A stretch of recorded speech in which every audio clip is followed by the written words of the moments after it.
Good morning to all my online dear students. In the last class we have started electrochemical series और उसके अंदर मैंने आपको बताया था बेटा इलेक्ट्रोकेमिकल सीरीज में एलिमेंट्स को अरेंज किया गया है in increasing order of their standard reduction potential. Elements के एसआरपी की इंक्रीजिंग ऑर्डर में अरेंजमेंट करना ही क्या है इलेक्ट्रोकेमिकल सीरीज।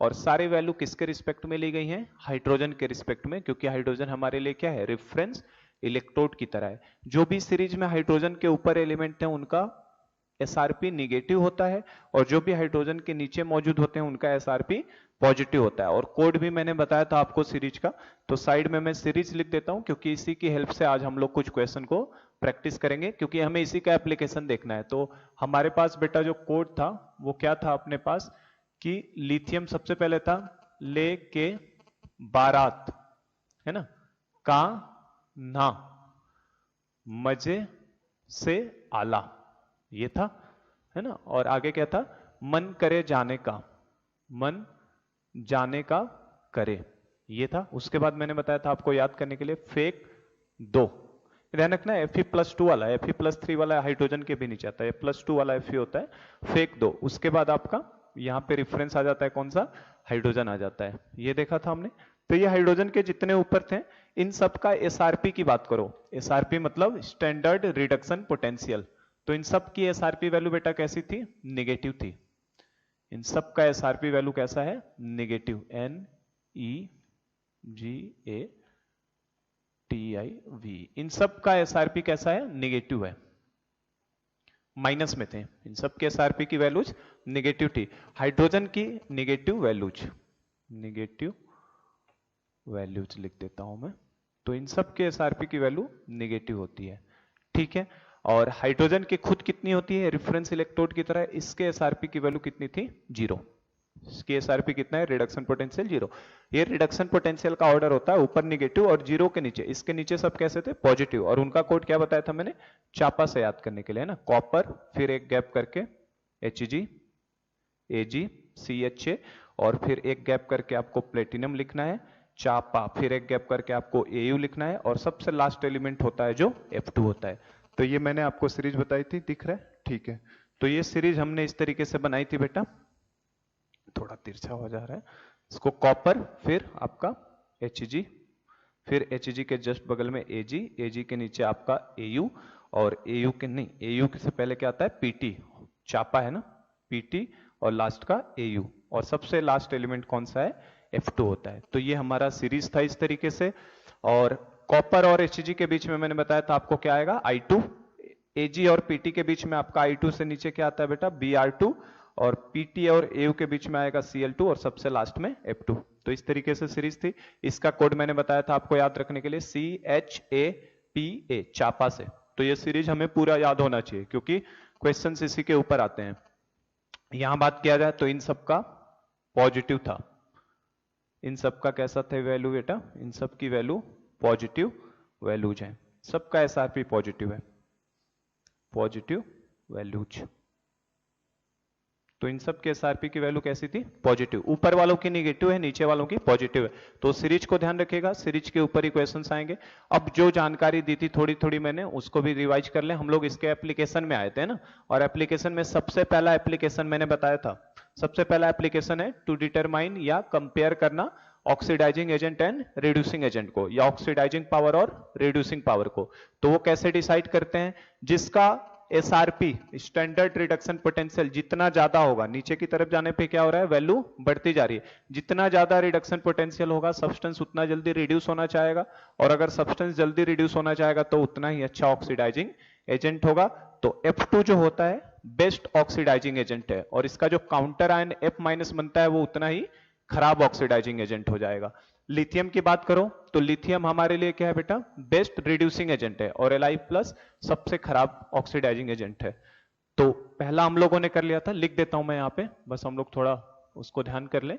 इलेक्ट्रोकेमिकल सीरीज का फर्स्ट एप्लीकेशन यही था आपका, ऑक्सीडाइजिंग पावर जो होता है OP, oxidising power is directly proportional to SRP, standard reduction potential के, और ये इनवर्सली प्रोपोर्शनल है किसके? स्टैंडर्ड ऑक्सीडेशन पोटेंशियल के, क्योंकि ये दोनों तो साइन में एक्सचेंज होते हैं ना सिर्फ। तो इसके बेसिस पे हमने देखा था बेटा कि जो बेस्ट ऑक्सीडाइजिंग एजेंट है, OA मतलब ऑक्सीडाइजिंग एजेंट लिख रहा हूं मैं, है ना, या ऑक्सीडाइजिंग पावर, OP मतलब यहां पे क्या है, ऑक्सीडेशन पोटेंशियल नहीं, ऑक्सीडाइजिंग पावर। कल की क्लास की चीजें ही बता रहा हूं मैं उसमें। ऑक्सीडाइजिंग पावर, जिसका एसआरपी जितना ज्यादा उतना जल्दी रिड्यूस होना चाहेगा, मतलब सामने वाले को उतना जल्दी ऑक्सीडाइज करेगा, ऑक्सीडाइजिंग पावर ज्यादा होगा। और बेस्ट ऑक्सीडाइजिंग एजेंट हमारे लिए जो होता है वो कौन सा होता है, F2। ठीक है, और सेकंड हमने देखा था बेटा रिड्यूसिंग पावर की अगर बात करो, आरपी, रिड्यूसिंग पावर। तो रिड्यूसिंग पावर मतलब क्या, सामने वाले को रिड्यूस करना और खुद ऑक्सीडाइज होना। और कौन ऑक्सीडाइज होने की टेंडेंसी ज्यादा होगी, लिथियम प्लस की, है ना, सबसे ज्यादा होगी क्योंकि वो ऊपर बैठा है लिथियम। तो रिड्यूसिंग पावर जो होता है डायरेक्टली प्रोपोर्शनल एसओपी और इनवर्सली प्रोपोर्शनल टू एसआरपी होता है। ठीक है, और इसमें अगर बात किया जाए तो बेस्ट रिड्यूसिंग एजेंट हमारे लिए कौन होता है बेटा, लिथियम, क्योंकि हमेशा सामने वाले को रिड्यूस करेगा, खुद अपने आप को ऑक्सीडाइज करेगा। रीजन क्या है, F2 बेस्ट ऑक्सीडाइजिंग एजेंट क्यों है, क्योंकि इसका एसआरपी क्या है, मैक्सिमम। इसका एसआरपी मैक्सिमम वैल्यू मैंने बताई थी, इसका कितना होता है -3.05 और इसका कितना होता है फ्लोरीन का प्लस का 2.87। तो नीचे मैक्सिमम है, ऊपर मिनिमम पड़ा है। तो नीचे ऊपर मिनिमम अगर उसका एसओपी क्या है, एसआरपी उसका क्या है बेटा, मिनिमम है, किसका, लिथियम का। तो एसआरपी अगर मिनिमम है बेटा तो एसओपी क्या होगा इसका, मैक्सिमम। तो ये खुद ऑक्सीडाइज होना चाहेगा और सामने वाले को रिड्यूस करेगा, इसलिए सबसे अच्छा रिड्यूसिंग एजेंट है। और एक और चीज मैंने बताई थी आपको, कोई एलिमेंट दिया हो आपको, एलिमेंट, और उसका रिडक्शन के फॉर्म में रिएक्शन दिया हो, element plus an electron reduction के फॉर्म में, तो आपका इधर क्या मिलेगा, रिड्यूस सब्सटेंस, रिड्यूस्ड सब्सटेंस। तो इस केस में जो आपका लेफ्ट हैंड साइड में होगा, ये बेटा हमारे लिए ऑक्सीडाइजिंग एजेंट की तरह काम करता है। ये एलिमेंट हमारा ऑक्सीडाइजिंग एजेंट की तरह काम करेगा, और जो रिड्यूस सब्सटेंस होगा वो हमारे लिए रिड्यूसिंग एजेंट की तरह काम करता है। तो इस चीज को भी दिमाग में रखिएगा अपने, ना, क्योंकि क्वेश्चंस में हमें इसी से यूज में लेना है। जैसे इन दोनों का एग्जांपल मैंने लिखवाया था, F2 + 2 इलेक्ट्रॉन गिव्स 2F-। तो F2 जो है हमारे लिए क्या था, बेस्ट ऑक्सीडाइजिंग एजेंट। और इवन मैंने ये भी बताया था, काउंटर पार्ट को ध्यान रखना। जैसे देखो आपका F2 + 2 electron gives 2F- aqueous, है ना, ये गैस। तो F2 बेटा 2 इलेक्ट्रॉन कंबाइन करके रिडक्शन के फॉर्म में दिया, 0 से -1 में चला गया। तो ये आपका F2 जो है ये कैसे बिहेव करेगा, ऑक्सीडाइजिंग एजेंट की तरह। और F- कैसे बिहेव करेगा, आपका रिड्यूसिंग एजेंट की तरह। तो ये भी मैंने बताया था आपको, जो जितना अच्छा, देखो बेस्ट ऑक्सीडाइजिंग एजेंट कौन है, बेस्ट ऑक्सीडाइजिंग एजेंट आपका कौन है, F2 सबसे अच्छा ऑक्सीडाइजिंग एजेंट है। तो सबसे खराब रिड्यूसिंग एजेंट कौन होगा, उसी का काउंटर पार्ट होता है। तो सबसे खराब वर्स्ट रिड्यूसिंग एजेंट कौन हो जाएगा, F-। क्योंकि F- कभी भी सामने वाले को रिड्यूस नहीं करना चाहेगा, है ना। रिड्यूसिंग एजेंट का मतलब क्या है, सामने वाले को रिड्यूस करे, खुद ऑक्सीडाइज हो। F- F2 में थोड़ी ना जाना चाहेगा, वो F- में ही रहना चाहेगा। सबसे खराब ये होता है। और इसके करेस्पॉन्डिंग भी रिएक्शन की बात करूं मैं, लिथियम वाला, तो लिथियम सॉलिड इलेक्ट्रॉन गेन करके Li+ एक्वस में चला गया। और इसमें भी बेटा ये हमारे लिए क्या बनेगा, ऑक्सीडाइजिंग एजेंट की तरह काम करेगा। रिडक्शन के फॉर्म में रिएक्शन होनी चाहिए, ध्यान रखिएगा। और ये वाला सब्सटेंस हमारे लिए रिड्यूसिंग एजेंट की तरह काम करेगा। और अगर बात किया जाए तो हमारा बेस्ट रिड्यूसिंग एजेंट कौन है, सबसे अच्छा रिड्यूसिंग एजेंट कौन है, तो Li रिड्यूसिंग एजेंट सबसे अच्छा कौन सा हो जाएगा हमारे लिए, लिथियम प्लस, क्योंकि सामने वाले को रिड्यूस करेगा और खुद क्या होगा, ऑक्सीडाइज होगा। उल्टा लिख दिया क्या मैंने, नहीं ठीक है। बेस्ट रिड्यूसिंग एजेंट आपका कौन हो जाएगा, उल्टा लिख दिया है रिएक्शन को मैंने, ये Li+ यहां रहेगा और यहां Li सॉलिड होगा, इसलिए गलत हो रहा था। ये Li+ एक्वस हमको रिडक्शन के फॉर्म में लिखना है ना, तो +1 का चार्ज आपका 0 में जाएगा। रिडक्शन के फॉर्म में रिएक्शन लिखना है, एलिमेंट प्लस n इलेक्ट्रॉन।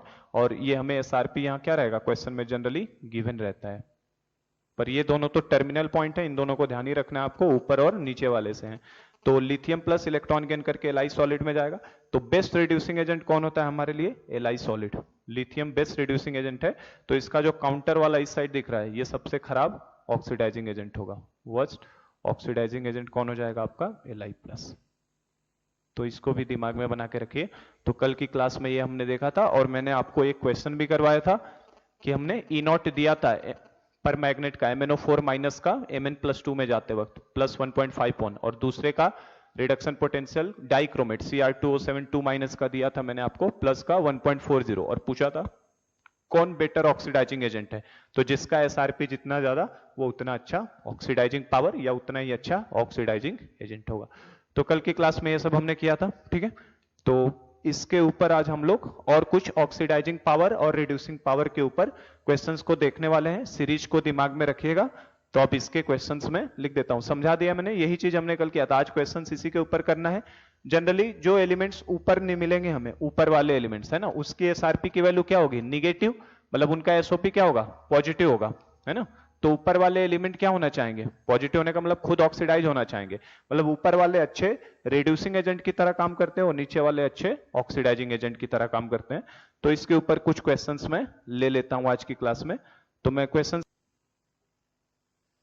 चलिए, तो मैंने कुछ क्वेश्चंस आपके लिए लिख दिए हैं ना, क्योंकि इन क्वेश्चंस के अंदर हमें ज्यादा दिमाग नहीं लगाना है, क्योंकि इन क्वेश्चंस को तो सॉल्व तो करना नहीं है, केवल देखो और आंसर को टिक करना है। थोड़ा सोच समझ के सीरीज आपके सामने बड़ी बनी है और आपको थोड़ा सा बस सोचना है। ये पहला application oxidising power and reducing power के ऊपर दे रहा हूं मैं प्रॉब्लम, और काफी इंपॉर्टेंट है और खूब हमसे जेई नीट हर एग्जाम में देखोगे, लगभग मैंने बता ही दिया था 50% चांसेज होता है इलेक्ट्रोकेमिकल सीरीज के प्रॉब्लम का। तो इन्हीं टाइप में से क्वेश्चंस कोई बना के हमें देता है। तो मैंने सारे क्वेश्चंस आपके लिए लिख दिए हैं और इनमें बस सोचना है, समझना है और आंसर को टिक करना है। चलो, तो जैसे पहले क्वेश्चन की बात करो, SRP of some substance are given. कुछ सब्सटेंस है, चार, 1 2 3 4, 4 रिएक्शंस आपको दिए हैं, इनका आपको एसआरपी की वैल्यू गिवन है। रिडक्शन पोटेंशियल, ये भी रिडक्शन पोटेंशियल, ये भी रिडक्शन, ये भी रिडक्शन, है ना। आप रिडक्शन कैसे पहचानेंगे कि रिडक्शन पोटेंशियल, वो तो क्वेश्चन में ऑलरेडी बोल दिया, एसआरपी गिवन है। अगर एसआरपी नहीं भी बोलता तो हमें दिख रहा है ये रिडक्शन की रिएक्शन है। और अगर आपकी रिएक्शन रिडक्शन की है, क्योंकि देखो बेटा इलेक्ट्रॉन लेफ्ट हैंड साइड में आते हैं, मतलब रिडक्शन रिएक्शन हो रहा है, 0 से किस में जा रहा है, -1। तो अगर रिडक्शन की रिएक्शन होती है आपकी, तो ये सारी वैल्यूज कौन सी होंगी, एसआरपी की। अब इस बेसिस पे आइडेंटिफाई क्या क्या करना है हमें, देखो फर्स्ट पार्ट है क्वेश्चन का, स्ट्रॉन्गेस्ट ऑक्सीडाइजिंग एजेंट कौन है, सबसे अच्छा इनके अंदर।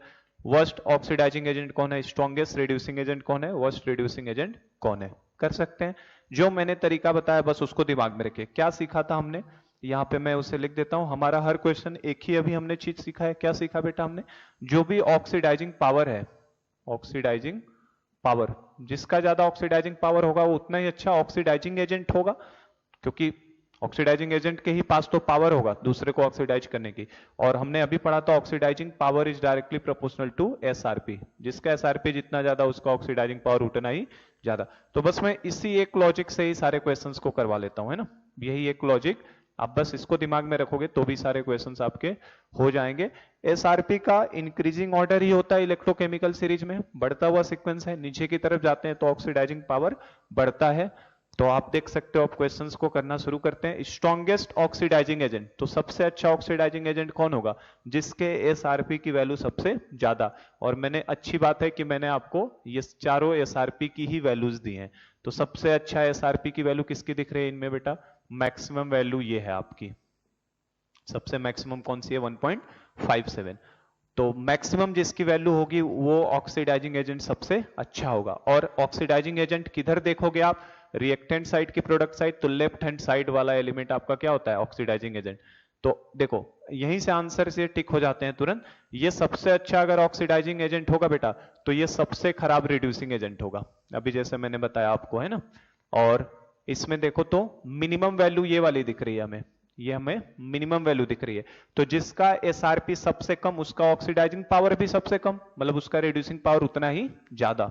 तो आप बस इसको ध्यान में रखो, जिसका एसआरपी ज्यादा उसका ऑक्सीडाइजिंग पावर ज्यादा, और जिसका एसआरपी सबसे कम, उसका मतलब वो सबसे कम ऑक्सीडाइजिंग पावर, तो उसका रिड्यूसिंग पावर क्या होगा, सबसे ज्यादा। तो मिनिमम वैल्यू भी देख लो, तो आप इन दो ऑप्शंस को पहले ही कट कर दो, इन दोनों की कोई जरूरत हमें नहीं है।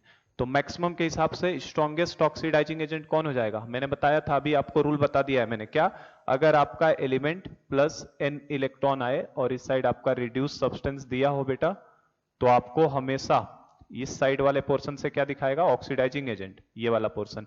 और राइट हैंड साइड वाला पोर्शन आपको क्या बताता है, रिड्यूसिंग एजेंट। और सबसे अच्छा ऑक्सीडाइजिंग एजेंट का काउंटर पार्ट उतना ही खराब रिड्यूसिंग एजेंट होता है। तो हमारे लिए मैक्सिमम वैल्यू तो इसके लिए आई है, तो स्ट्रॉन्गेस्ट ऑक्सीडाइजिंग एजेंट कौन हो जाएगा, MnO4-, MnO4-। हमारे देखो चारों के वर्स्ट ऑक्सीडाइजिंग स्ट्रॉन्गेस्ट, इन चारों के आंसर इन्हीं से आने वाले हैं, यही चार आयन आएंगे 1 2 3 4, क्योंकि मैक्स के करेस्पॉन्डिंग या मिन, बीच वालों का तो कोई वैल्यू ही नहीं है ना, हमसे तो अच्छा सबसे पूछा है। तो सबसे स्ट्रॉन्गेस्ट ऑक्सीडाइजिंग एजेंट तो होगा जिसके एसआरपी की वैल्यू सबसे ज्यादा किसके लिए, MnO4 माइनस, तो ये हमारा स्ट्रॉन्गेस्ट ऑक्सीडाइजिंग। और इसका जो काउंटर वाला पार्ट है वो उतना ही खराब क्या हो जाएगा, रिड्यूसिंग एजेंट है ना, क्योंकि रिड्यूसिंग एजेंट लेफ्ट साइड से डिसाइड होता है। तो वर्स्ट रिड्यूसिंग एजेंट का आंसर हम लोग तुरंत दे देते हैं क्या, Mn+2। ठीक है, और बच्चा ये वाला सेकेंड पार्ट कि सबसे खराब ऑक्सीडाइजिंग एजेंट कौन है, तो सबसे खराब ऑक्सीडाइजिंग एजेंट वो होगा, है ना, जिसका सबसे खराब ऑक्सीडाइजिंग एजेंट वो होगा बेटा जिसका एसआरपी सबसे कम होगा। तो सबसे खराब ऑक्सीडाइजिंग एजेंट कौन होगा इनमें, SN4+ और SN+2 में SN4+, ऑक्सीडाइजिंग एजेंट हमेशा लेफ्ट साइड में आएंगे, तो SN4+ आपका सबसे खराब ऑक्सीडाइजिंग एजेंट, और सबसे स्ट्रॉन्गेस्ट रिड्यूसिंग एजेंट कौन होगा, उसका काउंटर आयन हो जाएगा, मतलब ये आंसर SN+2। तो क्वेश्चंस को देख के ही टिक करना होता है, बस एसआरपी की वैल्यूज के हिसाब से डिसाइड करते हैं। ठीक है, क्लियर है। चलो नेक्स्ट देखिए अगला question, element A B C and D और इनके एसआरपी की वैल्यू दी है -2.5, 1.5, -2.0 और 2.3। हमसे बोला increasing order of reducing power, किसका ऑर्डर बताना है, रिड्यूसिंग पावर। तो आप हमेशा ऑक्सीडाइजिंग के बारे में सोचा करो, है ना, ऑक्सीडाइजिंग पावर का जो ऑर्डर आएगा उसका उल्टा क्या हो जाएगा, रिड्यूसिंग पावर का ऑर्डर।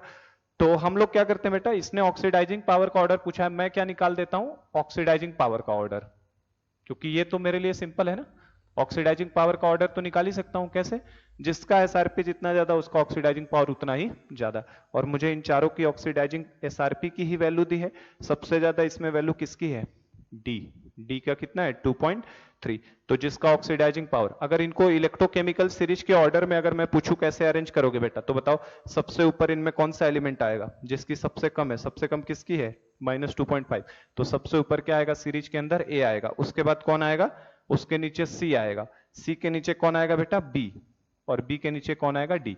ये हमारा क्या होगा, नीचे की तरफ जैसे जा रहे हैं एसआरपी की वैल्यू क्या हो रही है, इंक्रीज होती हुई आ रही है, मतलब ये हमने बेसिकली इलेक्ट्रोकेमिकल सीरीज बना दिया इन चारों एलिमेंट्स के बेस पे।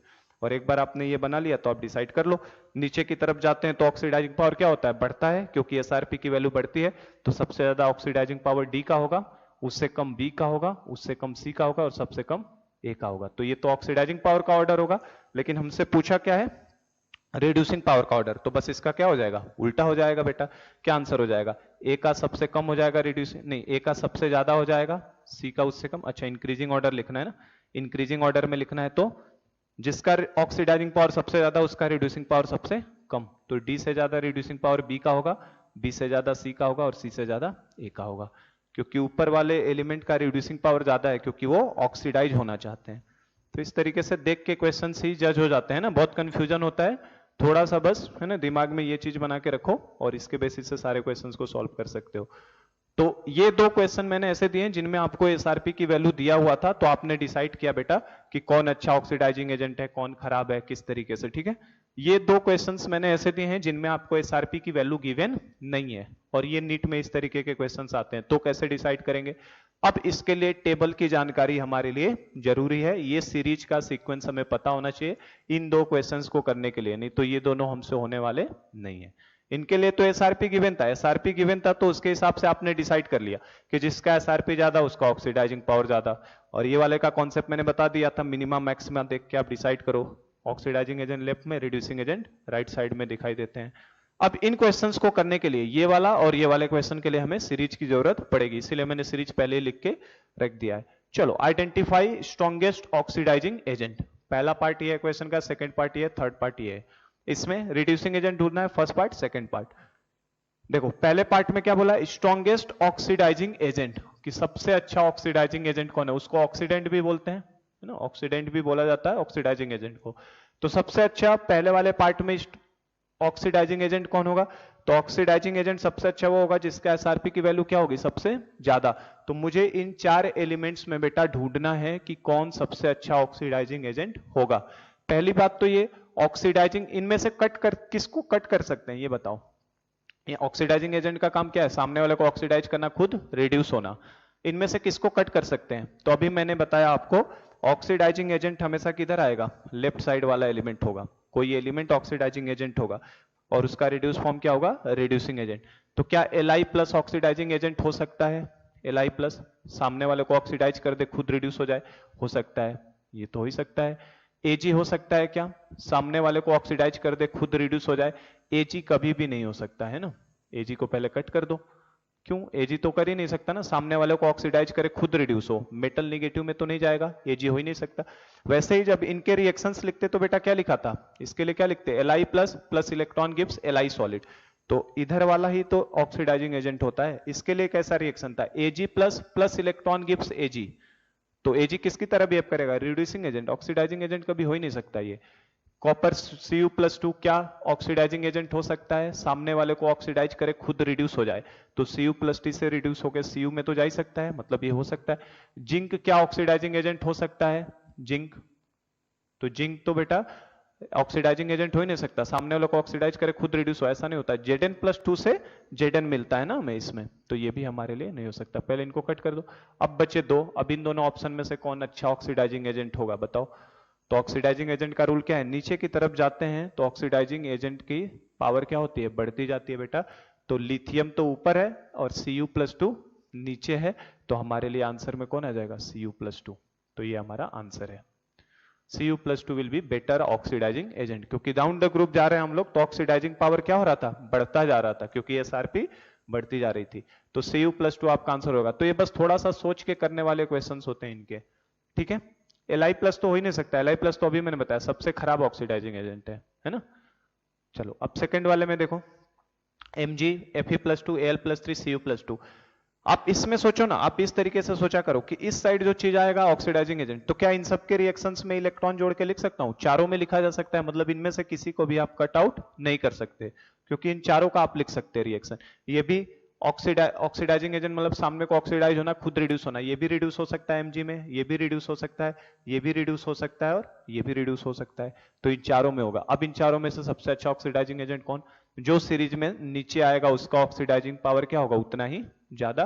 तो आप देखो सीरीज अगर आपको याद हो तो मैग्नीशियम ऊपर ही है, फेरस भी ऊपर है, एल्यूमिनियम भी ऊपर है, कॉपर आप देखे हो तो कहां पे है, नीचे, तो आपके लिए आंसर कौन जाएगा, Cu प्लस 2, ठीक है। तो सीरीज की जानकारी हमारे लिए जरूरी है, जितना नीचे जाओगे एलिमेंट का, वो एलिमेंट उतना ही अच्छा क्या हो जाएगा, ऑक्सीडाइजिंग एजेंट। इसमें बताओ, इसमें ऑक्सीडाइजिंग एजेंट को फाइंड आउट करो। ऑक्सीडाइजिंग एजेंट का काम ही है सामने वाले को ऑक्सीडाइज करना, खुद रिड्यूस होना, ठीक है। तो आप इनमें आइडेंटिफाई करो कैसे होगा। और oxidising agent left hand side में आते हैं, क्या F माइनस ऑक्सीडाइजिंग एजेंट हो सकता है, F माइनस, ये तो हो ही नहीं सकता। क्यों बेटा, क्योंकि हमने अभी देखा था F2 का क्या था, F2 plus 2 electron gives F minus, तो ये रिड्यूसिंग की तरह काम करेगा, ऑक्सीडाइजिंग होगा ही नहीं। और अभी मैंने लिखवाया था वर्स्ट ऑक्सीडाइजिंग एजेंट ये होता है आपके पास, है ना, सबसे खराब होगा, तो F माइनस नहीं हो सकता, Br माइनस ये भी नहीं हो सकता। ऑक्सीडाइजिंग एजेंट का मतलब ही क्या, सामने वाले को ऑक्सीडाइज करो, खुद रिड्यूस हो। अब F माइनस रिड्यूस होके कहां जाएगा, F माइनस तो रिड्यूस ही नहीं हो सकता ना, तो ये हो ही नहीं सकता। Br माइनस भी रिड्यूस नहीं। अब बचा कौन सा, Cl2 और I2, तो Cl2 plus 2 electron gives 2Cl minus, I2 plus 2 electron gives 2I minus. तो Cl2 और I2 में कौन अच्छा होगा ऑक्सीडाइजिंग एजेंट, तो जिसका SRP ज्यादा वो अच्छा होगा। सीरीज में देखो तो I2 कहां पे आता है, ऊपर, और Cl2 कहां पे आता है, नीचे, तो Cl2 ज्यादा अच्छा हो जाएगा, ठीक है। तो ऐसे क्वेश्चंस आते हैं, थोड़ा सा ब्रेन लगाना है आपको और आइडेंटिफाई करना रहता है, ठीक है। नेक्स्ट देखो, आइडेंटिफाई स्ट्रॉन्गेस्ट रिड्यूसिंग एजेंट। अब रिड्यूसिंग एजेंट पता करो या रिडक्टेंट बोल देते हैं, है ना, सिंपल सा ये तरीका है। ऑक्सीडाइजिंग एजेंट नीचे वाले जनरली होते हैं और रिड्यूसिंग एजेंट ऊपर वाले होते हैं बेटा। अब रिड्यूसिंग एजेंट ढूंढना है, कॉपर, मैग्नीशियम, एल्यूमिनियम, जिंक, तो अब इन चारों में से कौन अच्छा रिड्यूसिंग एजेंट होगा, तो ये चारों हो सकते हैं रिड्यूसिंग एजेंट, है ना, क्योंकि रिड्यूसिंग एजेंट सामने वाले को रिड्यूस करेगा, खुद ऑक्सीडाइज्ड होगा। तो ये देखो ये चारों इसी साइड में आ रहे थे ना, रिड्यूस सब्सटेंस में आ रहा था। Cu प्लस 2 से Cu आएगा, Mg प्लस 2 से Mg आएगा, Al प्लस 3 से Al आएगा, Zn प्लस 2 से Zn आएगा। SRP के फॉर्म में लिखोगे तो ये सब आएंगे ना प्रोडक्ट साइड में, तो इनमें से डिसाइड करना है कौन अच्छा रिड्यूसिंग एजेंट है। तो रिड्यूसिंग एजेंट बेटा जितना ऊपर का सब्सटेंस हो उतना ही अच्छा रिड्यूसिंग एजेंट होगा। तो आप देख सकते हैं सीरीज में कॉपर तो नीचे है, मैग्नीशियम, एल्यूमिनियम, जिंक, तो मैग्नीशियम, एल्यूमिनियम, जिंक और कॉपर, तो मैग्नीशियम सबसे अच्छा हमारे लिए रिड्यूसिंग एजेंट हो जाएगा। तो रिड्यूसिंग एजेंट के लिए ऊपर देखा करो, और ऑक्सीडाइजिंग एजेंट जनरली कहां से मिलेंगे, नीचे वाले से मिलेंगे। फ्लोराइड, क्लोराइड, ब्रोमाइड और आयोडाइड, इनमें सबसे अच्छा रिड्यूसिंग एजेंट कौन होगा, सामने वाले को रिड्यूस करे और खुद क्या हो जाए, ऑक्सीडाइज, तो ये भी F2 में जा सकता है। ये भी जा सकता है। देखो ना, ये प्रोडक्ट साइड में आएगा ना, इस तरीके से जब रिएक्शन लिखी जाती है इन सब की, तो ये किधर आते हैं, प्रोडक्ट साइड में, मतलब ये चारों रिड्यूसिंग एजेंट की तरह काम करेंगे। अब इन चारों में से सबसे अच्छा रिड्यूसिंग एजेंट कौन होगा, सबसे अच्छा, तो जो जितना सीरीज में ऊपर होता है उसका रिड्यूसिंग पावर क्या हो, रिड्यूसिंग एजेंट उतना अच्छा होगा, क्योंकि उसके एसआरपी की वैल्यू उतनी ही कम होती है। तो फ्लोराइड, क्लोराइड, ब्रोमाइड, आयोडाइड में सबसे ऊपर कौन है बेटा, आयोडीन है, फिर Br आता है, फिर Cl और फिर F2। तो हमारे लिए आंसर क्या हो जाएगा, I-। ठीक है, तो आप इलेक्ट्रोकेमिकल सीरीज की हेल्प से ऐसे क्वेश्चंस को कर सकते हैं। ठीक है, काफी टाइम देके मैंने कराया है क्वेश्चन को, 15 मिनट दे दिया मैंने। तो ऐसे क्वेश्चंस जो भी आए आपको इस तरीके से बस आपको आइडेंटिफाई करना है कि कौन ऑक्सीडाइजिंग पावर ज्यादा है, कौन खराब होगा। और आइडेंटिफिकेशन करने का तरीका के लिए हमें सीरीज आनी चाहिए कि सीरीज में कौन ऊपर एलिमेंट है और कौन नीचे रखा है। ठीक है, चलो, तो सिंपल रूल यही है बेटा कि नीचे की तरफ जाओगे तो ऑक्सीडाइजिंग पावर बढ़ता है, क्योंकि एसआरपी बढ़ता है। तो ये मैंने थोड़े टफ लेवल के करवा दिए आपको कि खुद आपको उसमें आयन भी आइडेंटिफाई करना पड़ रहा था। जनरल क्वेश्चन ऐसे आता है, जो अभी सेकंड क्वेश्चन था ना, एसआरपी की वैल्यू गिवन होती है और आपसे पूछ लेता है ऑर्डर बताइए क्या होगा। ठीक है, और ये तो थोड़े मिक्स टाइप के मैंने टफ लेवल के क्वेश्चन बना दिए थे कि आपको सब मिक्स कर दिया, ऑक्सीडाइजिंग एजेंट, रिड्यूसिंग एजेंट, दोनों पार्ट, क्योंकि मैंने देखो क्वेश्चंस में कुछ इधर वाले पार्ट भी दिए थे, कुछ रिड्यूस फॉर्म वाले भी दिए थे सब्सटेंस, तो वो थोड़े टफ हो जाते हैं क्वेश्चन समझने के लिए। थोड़ा सा आप सोचेंगे समझेंगे तो क्वेश्चंस हो जाएंगे सॉल्व। चलो, तो हमने फर्स्ट एप्लीकेशन पे काफी टाइम दे दिया, और सबसे इंपॉर्टेंट फर्स्ट वाला एप्लीकेशन है जो ज्यादातर पूछा जाता है। चलो, सेकेंड एप्लीकेशन की बात करते हैं। कल हमारा फर्स्ट एप्लीकेशन था कंपैरिजन करना है ना, तो हमने कंपेयर कर लिया oxidizing agent, reduce. Second application है for the construction of galvanic cell. Galvanic cell बनाने के लिए भी हमारा इलेक्ट्रोकेमिकल सीरीज का यूज है। किस तरीके से, आप देखो हमने जो गैल्वेनिक सेल बनाया था वो किसका था, जिंक और कॉपर का। ठीक है, जिंक को हमने क्या बनाया था बेटा, एनोड, और कॉपर को हमने क्या बनाया था, कैथोड। तो जनरली जो सब्सटेंस ऊपर मौजूद होते हैं सीरीज में उनको हम लोग एनोड बनाते हैं, और जो सब्सटेंस नीचे मौजूद होते हैं उनको हम लोग कैथोड बनाते हैं। जैसे अगर मुझे जिंक और कॉपर का सेल बनाना है तो जिंक को एनोड बनाऊंगा, कॉपर को कैथोड। अगर मुझे कॉपर और एजी का सेल बनाना है तो मैं कॉपर को एनोड बनाऊंगा, एजी को कैथोड, क्योंकि तभी आपका ई नॉट सेल क्या आएगा, पॉजिटिव। ठीक है, सेल के लिए, सेल वर्किंग के लिए कंडीशन क्या थी, ई नॉट सेल क्या होना चाहिए, पॉजिटिव, और रिएक्शन स्पॉन्टेनियस होगा। तो इसे मैं लिख देता हूं, सेकेंड एप्लीकेशन यही है, for the construction of galvanic cell, for the construction of galvanic cell, for the construction of galvanic cell, E naught cell should be greater than 0। Galvanic cell बनाने की कंडीशंस क्या, ई नॉट सेल क्या होना चाहिए, positive, और ई not cell को positive होने के लिए and for that anode should be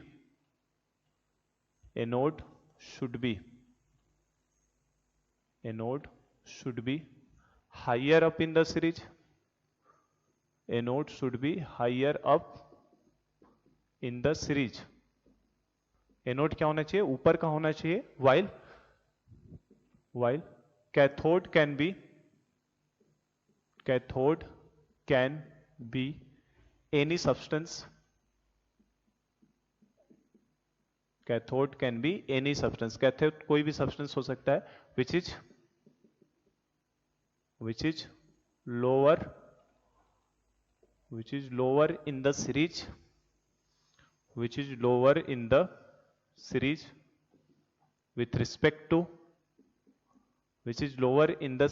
respect to anode.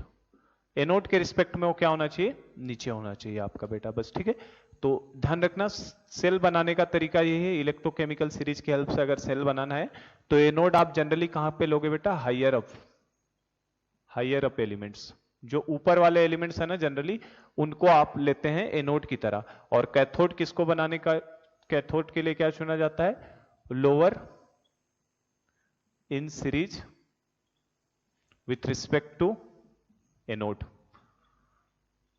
उस एनोड के रिस्पेक्ट में वो क्या होना चाहिए, लोअर होना चाहिए उस सीरीज के अंदर, तभी आपका ई नॉट सेल क्या आएगा, पॉजिटिव आएगा, और आपका सेल काम करेगा। अभी दिखा रहा हूं मैं, जैसे एग्जांपल लिखो, देखो इसके अंदर हमें अगर जिंक और कॉपर का सेल बनाना है, जिंक और कॉपर का सेल बनाना है, तो मैं किसको एनोड बनाऊं और किसको कैथोड, हमसे दे देता है क्वेश्चन में, किसको आप एनोड बनाओगे, किसको कैथोड, या किसको पॉजिटिव टर्मिनल, किसको निगेटिव टर्मिनल। एनोड मतलब क्या, निगेटिव टर्मिनल, कैथोड मतलब क्या, पॉजिटिव टर्मिनल। तो ये मैंने पहले भी बताया था, यहाँ एप्लीकेशन भी इसी का यही है। तो जिंक और कॉपर का सेल बनाना है बेटा, तो जिंक कहाँ है, ऊपर है, और कॉपर उसके नीचे है। तो जो ऊपर वाली चीज है उसको क्या बनाओ, एनोड। तो हम लोग जिंक को क्या बनाएंगे बेटा, एनोड, और कॉपर को हम लोग क्या बनाएंगे, कैथोड। और जब आप जिंक को एनोड और कॉपर को कैथोड बनाओगे तभी आपका इनोड सेल क्या आएगा, पॉजिटिव। अदरवाइज आपका, अगर आप पोलैरिटी उल्टा कर दो, कॉपर को एनोड बना दो, जिंक को कैथोड बना दो, तो आपका इनोड सेल पॉजिटिव आ ही नहीं सकता, है ना। देखो ये कैसे, ये मैं कह रहा हूं इनोड सेल पॉजिटिव आएगा। हमें पता ही है बेटा कि इनोड सेल का मतलब क्या है, anode cell oxidation potential anode पे निकालना और रिडक्शन पोटेंशियल कैथोड का निकालना, बताया था ना मैंने आपको। देखो ई नॉट सेल का फॉर्मूला क्या बताया था, ई नॉट सेल कैसे निकलेगा, ई नॉट ऑक्सीडेशन पोटेंशियल किसका, एनोड का, क्योंकि एनोड पे क्या होता है, ऑक्सीडेशन, और plus E not reduction potential of किसका, कैथोड का, क्योंकि कैथोड पे क्या होता है, रिडक्शन। ये हमने देखा था फॉर्मूला बेटा। तो अब इस फॉर्मूले से बस सोचो आप कि आपको जिंक को एनोड बनाया, तो जिंक का इलेक्ट्रोड पोटेंशियल कितना है, तो जिंक का आपको मैंने सीरीज में आप देखना है, इसकी वैल्यू कितनी थी, रिडक्शन पोटेंशियल की माइनस का 0.76 वोल्ट, माइनस का 0.76। तो अगर उसका ऑक्सीडेशन पोटेंशियल लिखोगे तो कितना हो जाएगा, प्लस का 0.76, ठीक है। और प्लस कैथोड हमने कॉपर को बनाया, कॉपर का रिडक्शन पोटेंशियल कितना लिया था हमने, है ना। ऊपर वालों का देखो ना, ऊपर वालों का जनरली क्या है, ई नॉट निगेटिव है, एसआरपी क्या है, निगेटिव, तो एसओपी क्या हो जाएगा, पॉजिटिव। और एसओपी पॉजिटिव होने का मतलब क्या हो गया, वो ऑक्सीडाइज होना चाहता है। तो वो सब्सटेंस अगर ऑक्सीडाइज होना चाहता है तो हम एनोड तो उसी का बनाना चाहेंगे ना जो सब्सटेंस हमारे लिए क्या हो, ऑक्सीडाइज्ड हो। एनोड हम किसका बनाएंगे, जो ऑक्सीडाइज हो, क्योंकि एनोड पे ऑक्सीडेशन कराना है। तो इसीलिए ऊपर वाले को लेते हैं। अब देखो कॉपर की बात करो तो कॉपर का रिडक्शन पोटेंशियल देखना टेबल में, प्लस का 0.34 वोल्ट होता है, तो इसका मतलब है प्लस का 0.34 वोल्ट। तो आप ये देखो ई नॉट सेल कितना आता है, 1.1 वोल्ट, जो कि वैल्यू क्या आई है, पॉजिटिव आई आपकी। अब अगर आप उल्टा करो, आप सोचो कि सर अगर उल्टा करते तो कॉपर को एनोड बना दो, जिंक को कैथोड बना दो। तो कॉपर को एनोड बनाते तो बेटा कॉपर पे क्या होता, ऑक्सीडेशन, कॉपर पे क्या होता, ऑक्सीडेशन। तो कॉपर का रिडक्शन पोटेंशियल की वैल्यू प्लस का 3.4 थी, 0.34 थी। तो अगर इसका रिडक्शन पोटेंशियल इतना है तो ऑक्सीडेशन पोटेंशियल माइनस साइन के साथ आ जाएगा, ऑक्सीडेशन पोटेंशियल तो माइनस साइन के साथ आ जाएगा ना। और आपने अगर जिंक को कैथोड बनाया है, जिंक को कैथोड, तो जिंक को कैथोड बनाने का मतलब कैथोड पे क्या, रिडक्शन होना। तो ये रिडक्शन की वैल्यू कितनी थी, प्लस का 0.76। तो आप देखो दोनों को माइनस का 0.76, प्लस बोल दिया माइनस का, तो ये भी निगेटिव, ये भी निगेटिव, तो आंसर किस में आता, निगेटिव में। तो इस चीज को भी ध्यान रखना, कभी भी सेल बनाना है तो ऊपर वाला एलिमेंट को एनोड बनाओ, नीचे वाले एलिमेंट को कैथोड, तभी आपका इनोड सेल क्या आएगा, पॉजिटिव आएगा, ठीक है। चलो जैसे मान लो एक और एग्जांपल मैं दूं, इस तरीके से आपसे सेल के क्वेश्चंस दे सकता है। जैसे आपको मान लो Cu और Ag का सेल बनाना है, कॉपर और Ag सेल, पूछे किसको एनोड बनाओगे, किसको कैथोड, कॉपर को एनोड बनाओगे कि Ag को एनोड बनाओगे, किसको एनोड, किसको कैथोड, या किसको पॉजिटिव, किसको निगेटिव। तो आप सीरीज अगर आपके दिमाग में है, जो ऊपर एलिमेंट मौजूद है, दो एलिमेंट देगा हमें बनाने के लिए, जो एलिमेंट ऊपर रहेगा उसको एनोड बनाओ और जो एलिमेंट नीचे रहेगा उसको कैथोड बनाओ। इसको ऐसे भी याद कर लो अल्फाबेटिकल में, ए पहले आता है, सी बाद में, तो जो ऊपर आएगा उसको एनोड, जो नीचे आएगा उसको कैथोड। मुझे कॉपर Ag से बनाना है, तो कॉपर Ag में कौन ऊपर आता है, कॉपर ऊपर आता है, Ag नीचे आता है। तो इसका मतलब कॉपर को मैं क्या बनाऊंगा, एनोड, और Ag को मैं क्या बनाऊंगा, कैथोड, ठीक है ना।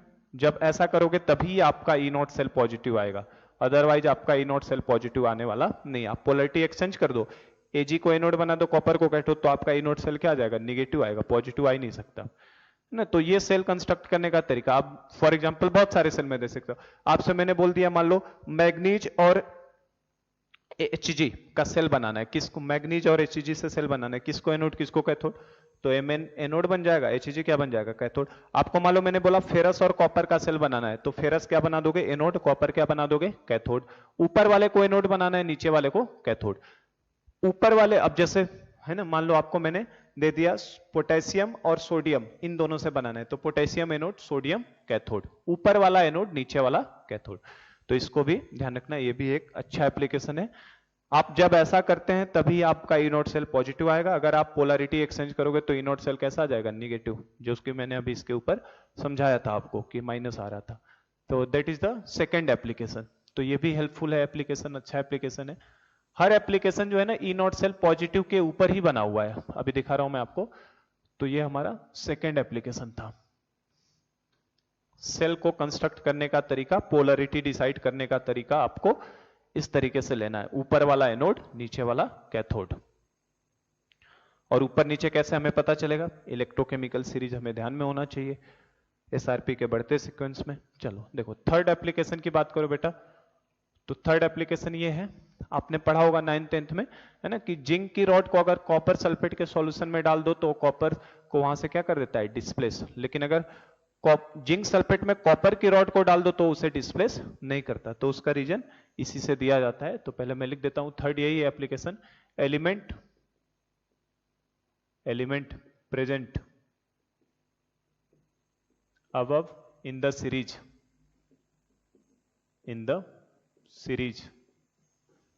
can displace element present below in the series from its salt solution, from their salt solution, ऐसे लिखो, from their salt solution। जो एलिमेंट आपका ऊपर मौजूद है बेटा, वो नीचे वाले को उसके सॉल्ट सॉल्यूशन से क्या कर सकता है? डिस्प्लेस कर सकता है। ये ऑलरेडी आपने पढ़ा हुआ है 9th-10th में। जैसे एग्जांपल की बात करूं मैं, और इसका रीजन भी है, क्योंकि आप ऐसा करोगे तभी आपका वो रिएक्शन स्पॉन्टेनियस होगा। जैसे एग्जांपल के तौर पे, अगर आपने जिंक की रॉड को CuSO4 में डाल दिया, मतलब हमने जिंक की रॉड को कॉपर सल्फेट सॉल्यूशन में डाल दिया, तो जिंक की रॉड कॉपर को क्या डिस्प्लेस कर पाएगी? वो बताएगा इलेक्ट्रोकेमिकल सीरीज। क्या जिंक कॉपर से ऊपर मौजूद है? जिंक कॉपर के ऊपर मौजूद है, तो जिंक कॉपर को आसानी से डिस्प्लेस कर सकता है। Element present above in the series can displace element present below in the series from their salt solution. ऊपर वाले एलिमेंट ऊपर वाला एलिमेंट नीचे वाले एलिमेंट के सॉल्ट सॉल्यूशन से डिस्प्लेस कर सकता है। डिस्प्लेस करने का मतलब ही क्या है? वो खुद ZnSO4 बन जाएगा और Cu सॉलिड को वो डिस्प्लेस कर देगा अलग से। समझे क्या बात को? तो ये रिएक्शन हमारे लिए फिजिबल है। लेकिन अगर यही काम मैंने ऐसे कर दिया, कॉपर को अगर मैंने ZnSO4 के सॉल्यूशन में डाल दिया होता बेटा, कॉपर को ZnSO4 में डाल दिया, पूछेगा क्या ये रिएक्शन होगा? तो कॉपर देखो कहां बैठा है? नीचे, और जिंक कहां है? ऊपर। तो कॉपर कभी भी ZnSO4 से जिंक को डिस्प्लेस नहीं करेगा, मतलब ये रिएक्शन पॉसिबल नहीं है, नो रिएक्शन, यहां पे रिएक्शन होने वाली नहीं। अब इसमें देखो खूब अच्छा क्वेश्चन बनता है ना, हमसे ऐसे पूछता है, AgNO3 का सॉल्यूशन है, उसके अंदर हमने कॉपर का स्पून डिप किया है ना, एक चम्मच हमने कॉपर के चम्मच को डुबा के रखा है उसके अंदर, तो बताइए क्या Ag डिपोजिट हो जाएगा कॉपर के ऊपर की कुछ नहीं होगा? इस तरीके के क्वेश्चंस मिलेंगे आपको। तो उन सब का लॉजिक यही है, अगर मैंने AgNO3 के सॉल्यूशन में कॉपर को डाला है, AgNO3 के सॉल्यूशन में कॉपर डाला है, तो क्या कॉपर Ag को डिस्प्लेस कर पाएगा कि नहीं कर पाएगा? तो देखो बेटा, Ag कहां है? नीचे, और कॉपर कहां है? ऊपर। तो कॉपर AgNO3 से Ag को डिस्प्लेस कर सकता है आसानी से, है ना। तो कॉपर की रॉड को अगर आपने AgNO3 के सॉल्यूशन में डाल दिया है, तो इट में भी पॉसिबल कि कुछ Ag जाके क्या हो जाएंगे? कॉपर के रॉड पे डिपोजिट हो सकते हैं, क्योंकि कॉपर तो AgNO3 से Ag को डिस्प्लेस कर देगा। लेकिन अगर क्वेश्चन ये होता, अगर मैं कॉपर सल्फेट के सॉल्यूशन में, CuSO4 के सॉल्यूशन में सिल्वर की रॉड को डाल दिया, मैंने कॉपर सल्फेट में सिल्वर की रॉड को डाल दिया, तो क्या होगा? नथिंग विल हैपन, कुछ होने वाला नहीं है, क्योंकि Ag कभी भी कॉपर सल्फेट से कॉपर को डिस्प्लेस नहीं करेगा। इनडायरेक्टली मीनिंग ये है कि आपसे अगर बोले कि मैंने Ag कॉपर की रॉड को, अगर आपसे बोले आपने कॉपर की रॉड को मैंने AgNO3 के सॉल्यूशन में डाल दिया, इसका मीनिंग ही क्या है? कॉपर को AgNO3 में डाल दिया तो क्या होने वाला है? तो देखो सीरीज में कॉपर ऊपर है, Ag कहां है? नीचे। तो कॉपर आसानी से Ag को क्या कर देगा? डिस्प्लेस कर देगा, क्योंकि ऊपर वाला एलिमेंट नीचे वाले एलिमेंट को डिस्प्लेस कर सकता है, तो यह आसानी से डिस्प्लेस करेगा, और डिस्प्लेस करके मतलब ये रिएक्शन पॉसिबल होगी। क्या बनेगा? CaNO3 ट्वाइस, यहां 2 लगा दो बैलेंस करने के लिए, और प्लस 2Ag, तो आसानी से सिल्वर को डिस्प्लेस कर सकता है। लेकिन अगर ऐसा रहता कि Ag के रॉड को कॉपर सल्फेट सॉल्यूशन में डिप कराया हमने, कॉपर सल्फेट का सॉल्यूशन लिया, उसमें Ag के रॉड को डाल दो, तो कॉपर सल्फेट कहां गया, कॉपर सल्फेट में आपने Ag को डाला तो नीचे वाला कभी भी ऊपर वाले के सॉल्ट सॉल्यूशन से डिस्प्लेस नहीं करेगा, तो इसका मतलब ये रिएक्शन पॉसिबल है क्या, नो रिएक्शन, ये रिएक्शन पॉसिबल है ही नहीं आपका बेटा, है ना। तो ये भी हमारा एक एप्लीकेशन है, और इसका रीजन आप जानना चाहो कि क्यों सर ऐसा हो रहा है कि ऊपर वाला नीचे वाले को करता है, तो रीजन बेटा यही है, ई नॉट सेल पॉजिटिव आएगा तो रिएक्शन होने वाले, ई नॉट सेल पॉजिटिव नहीं आएगा तो रिएक्शन नहीं होगी। आपको चेक करवा दूं मैं, ऊपर वाले का ई नॉट सेल चेक करो कितना आएगा, अगर ऊपर वाले रिएक्शन को हम लोग ई नॉट सेल निकालना चाहें तो कितना आएगा। तो देखो क्या होगा बेटा, ये Zn जो है, ये Zn फाइनली किस में कन्वर्ट हो रहा है, Zn+2 में, मतलब इसका खुद का क्या हो रहा है, ऑक्सीडेशन, और ऑक्सीडेशन हुआ तो ये किसकी तरह काम कर रहा है, यहाँ पे एनोड की तरह काम करेगा, ऑक्सीडेशन एनोड पे होता है। और CuSO4 में देखो Cu कितने में है बेटा, +2, और +2 से किस में पहुंच गया, ये 0 में, तो इसका मतलब इसका खुद का क्या हुआ है, रिडक्शन, और रिडक्शन होने का मतलब किसकी तरह काम किया होगा, कैथोड की तरह। तो आप इसका ई नॉट सेल निकालोगे तो पॉजिटिव आएगा कि निगेटिव आएगा, तो बेटा अभी जो इसके पीछे वाला एप्लीकेशन था वही हो गया सेम, जिंक को हमने क्या बनाया, जिंक Zn+2 में जाने का मतलब एनोड बनाया, और Cu+2 से Cu जाने का मतलब उसे कैथोड बनाया, तो इसका मतलब इसका ई नॉट सेल हमेशा ही क्या आएगा, पॉजिटिव आएगा, समझे क्या, इस तरीके से, है ना। तो ई नॉट सेल पॉजिटिव होने की वजह से रिएक्शन हमारा स्पॉन्टेनियस होगा। आप चाहो तो जो मैं पॉजिटिव लिख रहा हूं ये निकाल भी लो, कैसे निकालोगे, Zn से Zn+2 में जाना मतलब ऑक्सीडेशन पोटेंशियल चाहिए, और यहाँ पे रिडक्शन पोटेंशियल की वैल्यू मैंने आपको बता रखी है, कहाँ है, जिंक की बताई मैंने कितना, माइनस का 0.76, तो ऑक्सीडेशन पोटेंशियल कितना, प्लस का 0.76, प्लस कॉपर का Cu+2 से Cu मतलब रिडक्शन हो रहा है, कैथोड रिडक्शन हो रहा है, तो इसका रिडक्शन पोटेंशियल की वैल्यू कितनी है, ये याद नहीं रखना, ये दिया हुआ होगा, मैं तो बस बताने के लिए बता रहा हूं, प्लस का 0.34 होता है, तो ये प्लस का 0.34, तो देखो ना इसका ई सेल क्या आ रहा है, पॉजिटिव तो आ रहा है बेटा। तो ई नॉट सेल जब भी पॉजिटिव होगा, अब आपको बता दूं कुछ क्वेश्चंस ऐसे आएंगे, 4 रिएक्शन दे देगा, पूछेगा which of the following reaction will be spontaneous, या which of the following reaction will be possible, which of the following reaction will not possible, इस तरीके से 4 क्वेश्चंस ऑप्शन बना के दे देगा, उनका लॉजिक सब यहीं से लगाना है। आप देखेंगे ही ऊपर वाला एलिमेंट नीचे वाले को डिस्प्लेस करेगा, नीचे वाला ऊपर वाले को कभी नहीं कर सकता, और रीजन आपके सामने है, क्योंकि उस केस में उनका ई नॉट सेल क्या आता है, पॉजिटिव, इसका निकालोगे ई नॉट सेल तो क्या आएगा, निगेटिव आएगा। देखो ना, अगर इसको मान लो ये रिएक्शन हो भी जाती है ना, काफी मैं स्ट्रेस देके टाइम देके समझा रहा हूं, अगर आपका ये रिएक्शन हो भी गई तो आपका क्या बनने वाला है, CuSO4 बनेगा, ठीक है, CuSO4 बनेगा, और प्लस जिंक आपका डिस्प्लेस हो जाएगा। अगर हो गई तो, अब हो गई तो देखो बेटा, Cu से किस में जा रहे हो आप, Cu+2 में, मतलब कॉपर को आपने क्या करा दिया, ऑक्सीडेशन, और कॉपर ऑक्सीडेशन होने का मतलब किसकी तरह काम कर गया, एनोड की तरह, और Zn+2 से आपने किसमें भेज दिया, Zn, मतलब वो क्या कर दिया, रिडक्शन, मतलब वो क्या बन गया, कैथोड। तो ये तो पॉसिबल ही नहीं ना, आपने सेल की पोलरिटी गलत लगाई थी मतलब, है ना। तो इसका ई नॉट सेल अगर हो भी जाएगा इस तरीके से, तो इसका ई नॉट सेल कभी भी पॉजिटिव नहीं आएगा, ये कैसा आएगा, <0, निगेटिव आ जाएगा, तो ये सेल रिएक्शन हमारे लिए पॉसिबल नहीं है। सेम केस इनके लिए भी होगा। तो इस तरीके का कोई भी क्वेश्चन आए तो आपको लॉजिक यही लगाना है कि क्या ऊपर वाला एलिमेंट है कि नीचे वाला एलिमेंट है, बस उस तरीके से देख के डिसाइड करो। That is the third application. चलो आज हम लोग सारे एप्लीकेशन खत्म करेंगे, 42 मिनट्स में ना। चलो फोर्थ एप्लीकेशन की बात करो, ये हमारा थर्ड एप्लीकेशन अच्छा है, क्वेश्चंस खूब आते हैं। जितने भी एप्लीकेशन में बता रहा हूं सबके ऊपर क्वेश्चन आपको मिलेगा।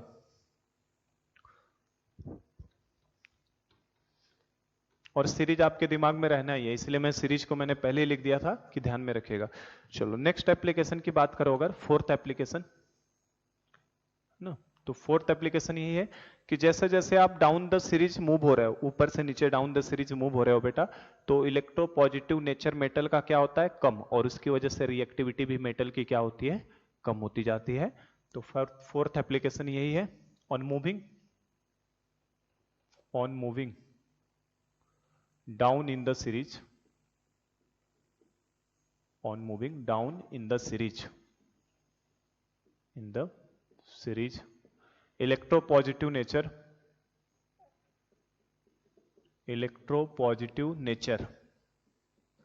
of metal decreases। Electropositive nature of metal decrease हो रहा है जैसे जैसे नीचे आप मूव कर रहे हो, and hence reactivity of metal decreases. And hence reactivity of metal decreases. तो आज का लेक्चर थोड़ा लंबा हो सकता है, 1 आध घंटे तक का, 1 घंटे से ऊपर भी जा सकता है, क्योंकि हम लोग 5 प्रॉपर्टी खत्म करेंगे। On moving down in the series electropositive nature of metal decreases and hence reactivity of metal decreases. तो नीचे की तरफ जैसे जैसे आप जाते हो आपका इलेक्ट्रोपॉजिटिव नेचर कम होता है और उसकी वजह से आपकी रिएक्टिविटी भी क्या होती है, कम होती है। और इसमें आप ये भी लिख सकते हो while reactivity of non metal की अगर बात कर ली जाए, रिएक्टिविटी ऑफ नॉन मेटल, तो बेटा ध्यान रखना नॉन मेटल की इंक्रीज होती है, reactivity of non metal increases. Non metal की रिएक्टिविटी बढ़ती है लेकिन मेटल की रिएक्टिविटी घटती है। ऐसा हो ही क्यों रहा है? देखो मेटल जो है, मेटल किस नेचर का होना चाहते हैं? इलेक्ट्रोपॉजिटिव। मेटल का नेचर क्या है बेटा? इलेक्ट्रोपॉजिटिव होना। और आप जैसे जैसे नीचे की तरफ मूव होते जा रहे हो, नीचे की तरफ मूव होते जा रहे हो, इलेक्ट्रोपॉजिटिव नेचर क्या हो रहा है उसका? कम होता जा रहा है, क्योंकि उसका रिडक्शन पोटेंशियल बढ़ता जा रहा है ना। रिडक्शन होने का मतलब वो रिड्यूस होना चाह रहा है, मतलब वो पॉजिटिव। देखो इलेक्ट्रोपॉजिटिव होना मतलब क्या? ऑक्सीडेशन होना, और वो खुद रिड्यूस होना चाहता है, मतलब उसका इलेक्ट्रोपॉजिटिव नेचर तो कम होता जा रहा है ना। तो जो रिएक्टिविटी ऑफ मेटल होती है, रिएक्टिविटी ऑफ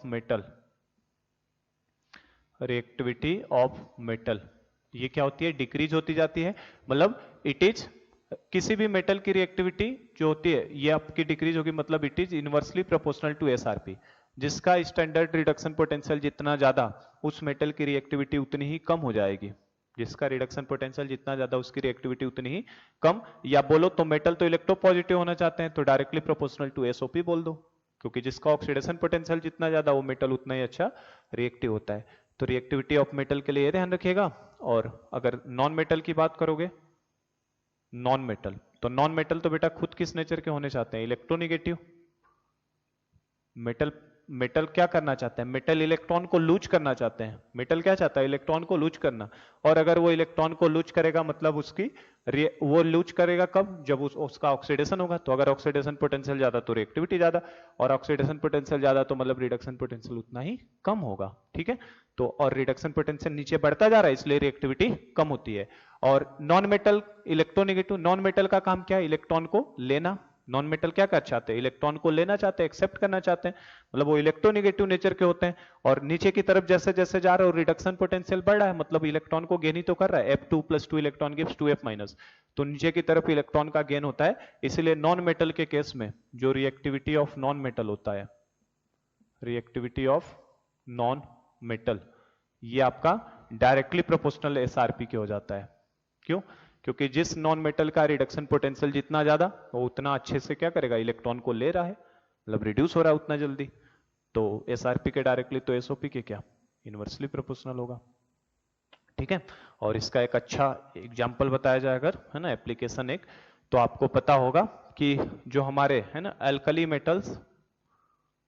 मेटल्स, या ये भी आपने 9th में पढ़ा होगा, एल्कली मेटल्स या अल्कलाइन अर्थ मेटल्स जनरली जो होते हैं, एल्कलाइन अर्थ मेटल्स, ये आपके बेटा कोल्ड वाटर के साथ भी रिएक्ट करके H2 निकाल देते हैं।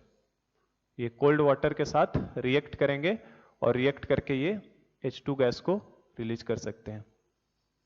ऐसे एरो दिखा देता हूं, ये H2 गैस को रिलीज कर सकता है कोल्ड वाटर के साथ भी, एल्कली मेटल और अल्कलाइन अर्थ मेटल। लेकिन आपका जैसे फेरस हो गया, कोबाल्ट हो गया, निकिल हो गया, है ना, इस तरीके से जिंक हो गया, है ना, ये सब जो एलिमेंट्स हैं ये आपके हॉट वाटर के साथ रिएक्ट करके H2 निकाल पाते हैं। ये जब हॉट वाटर के साथ रिएक्ट करेंगे तो ही ये H2 गैस को रिलीज कर सकते हैं। ये कोल्ड वाटर के साथ रिएक्ट करके कभी हाइड्रोजन गैस नहीं निकाल सकते, क्योंकि इन लोगों की आपने 9th में पढ़ा होगा कि इनकी रिएक्टिविटी क्या होगी? ऊपर वालों से कम। तो उसका रीजन इलेक्ट्रोकेमिकल सीरीज ही है, जिसका एसआरपी जितना ज्यादा उसका रिएक्टिविटी उतना ही कम। तो फेरस, कोबाल्ट, निकिल, जिंक, ये सब देखो आप कहाँ है? नीचे की तरफ है। फेरस, कोबाल्ट मैंने नहीं डाला इसमें, जिंक, है ना, ये सब कहाँ है?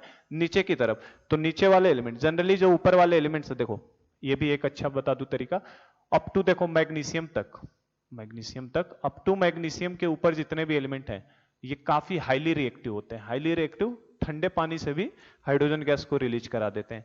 लेकिन ये वाले जो एलिमेंट्स हैं मैग्नीशियम के नीचे, जनरली मैग्नीशियम, एल्यूमिनियम को भी हम लोग ले लेते हैं एक पॉइंट तक, लेकिन इनके नीचे के जो एलिमेंट्स हैं ये सब मैग्नीज, जिंक, क्रोमियम, FeCd, ये सब हॉट वाटर के साथ H2 निकालते हैं। और जो हाइड्रोजन के नीचे बैठे हैं बेटा, ये तो कितना भी वेरी वेरी हॉट वाटर के साथ भी कभी भी रिएक्शन नहीं देने वाले। जैसे कॉपर हो गया, Ag, Au, Hg, इन सबको तो आप इवन स्टीम के साथ, है ना, वेरी वेरी हॉट वाटर के साथ भी रिएक्शन करा दो तो भी ये हाइड्रोजन गैस देने वाले नहीं है। No hydrogen gas, no H2 gas, कोई हाइड्रोजन गैस ये रिलीज करने वाले नहीं है। तो ये एक अच्छा एप्लीकेशन है, इनऑर्गेनिक में हमारे ये काम आता है। ठीक है, तो ये ध्यान रखिएगा इस चीज को, क्योंकि नीचे की तरफ जा रहे हैं तो रिएक्टिविटी कम हो रही है, और रिएक्टिविटी कम हो रही है तो इसलिए पानी को थोड़ा गर्म करिए। और ये वाले इवन ये बेचारे तो गर्म एकदम, है ना, स्टीम के साथ भी आप रिएक्ट करा दोगे तो भी हाइड्रोजन देने वाले नहीं है। और इसका अच्छा लॉजिक बताऊं ना अगर, तो देखो अच्छा लॉजिक यही है बेटा कि ये रिएक्ट करने का मतलब क्या है, जैसे इसे मैं समझा दूं, है ना, इसे अगर समझाऊं, थोड़ा टाइम हमारा बढ़ जाएगा लेकिन समझ के चलें अच्छा रहेगा। जैसे इसमें मान लो मैंने आपको सोडियम की रिएक्शन करा दी H2O के साथ, तो सोडियम H2O से रिएक्ट करके क्या बनाएगा आपका NaOH plus H2, half H2, NaOH plus half H2, ये H2 गैस को रिलीज करेगा। एक्चुअल में हो ही क्या रहा है, सोडियम ने किया ही क्या, देखो हाइड्रोजन का ऑक्सीडेशन नंबर यहाँ पे कितना है +1, और +1 से किसमें भेज दिया 0, मतलब उसने क्या कर दिया, इसको ऑक्सीडेशन हो रहा है ना इसका, हाइड्रोजन का क्या हुआ ऑक्सीडेशन। तो ऊपर वाला सब्सटेंस नीचे वाले को क्या कर दिया, ऑक्सीडाइज कर दिया। ऊपर वाला नीचे वाले को तो ऑक्सीडाइज आराम से कर ही सकता है, और ऊपर वाला खुद देखो सोडियम, सोडियम किसमें था 0 में, और 0 से किसमें चला गया, ये रिडक्शन होगा, उल्टा लिख दिया मैंने, ये क्या है रिडक्शन हो रहा है, +1 से 0 में जाना। और ये सोडियम की बात करो तो सोडियम खुद किसमें था बेटा 0, और 0 से किसमें चला गया +1, मतलब इसका खुद का क्या हो गया ऑक्सीडेशन। तो हमने अभी पढ़ा ऊपर वालों को ऑक्सीडाइज होने की टेंडेंसी ज्यादा है, नीचे वालों को रिड्यूस होने की। तो हाइड्रोजन के ऊपर वाले जो एलिमेंट्स हैं वो सब हाइड्रोजन को रिड्यूस कर सकते हैं। हाइड्रोजन के ऊपर जितने एलिमेंट्स बैठे हैं ये सब हाइड्रोजन को आसानी से रिड्यूस कर सकते हैं, और हाइड्रोजन के जो नीचे बैठे हैं इनको हाइड्रोजन रिड्यूस कर देगा, ये लोग हाइड्रोजन को रिड्यूस नहीं कर सकते।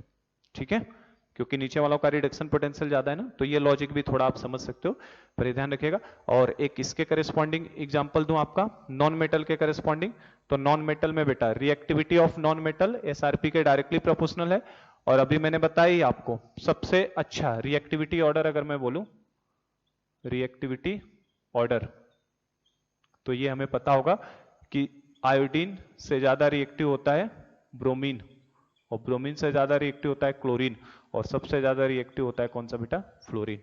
सीरीज में आप नीचे की तरफ जाओ, I2 से नीचे है Br2, Br2 से नीचे है Cl2, Cl2 से नीचे F2, मतलब नीचे की तरफ जैसे जैसे जा रहे हैं हमारा SRP बढ़ेगा तो रिएक्टिविटी भी बढ़ती है ना। आपने ऑर्गेनिक में भी पढ़ा होगा ना, क्लोरीनेशन ब्रोमिनेशन पढ़ा है, लेकिन फ्लोरीनेशन आपने नहीं पढ़ा है, क्योंकि फ्लोरीनेशन वायलेंट रिएक्शन दे देता है, आग लगा देता है पूरा, है ना। इनके लिए सनलाइट की भी जरूरत पड़ती है, पर फ्लोरीनेशन के लिए कोई सनलाइट नहीं, इवन डार्क में भी हो जाता है, अंधेरे में भी, है ना, और पूरे कार्बन को ब्लैक कर देता है जला के, तो वो सब भी एप्लीकेशन का पार्ट ही है। तो रिएक्टिविटी में सबसे ज्यादा नॉन मेटल्स में फ्लोरीन, क्लोरीन, ब्रोमीन और आयोडीन, और इसके करस्पॉन्डिंग अब जानकारी चल रही तो इनऑर्गेनिक को भी थोड़ा थोड़ा टच करते चले।